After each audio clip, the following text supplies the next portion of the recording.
1 number নিয়ত। কুরবানি শুধুই আল্লাহর সন্তুষ্টির জন্য। 2 নাম্বার স্বাস্থ্য পরীক্ষা।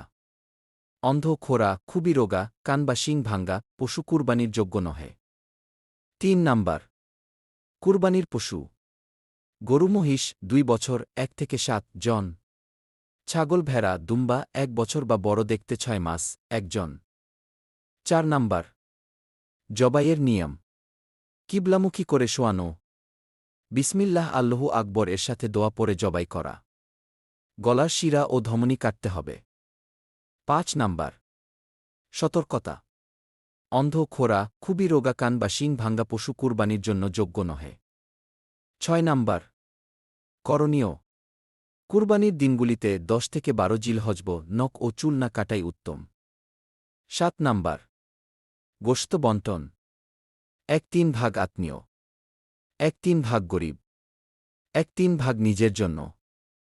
এই ভিডিও দেখে আপনি উপকৃত হয়ে থাকলে এখনই লাইক, কমেন্ট এবং সাবস্ক্রাইব করে দিন।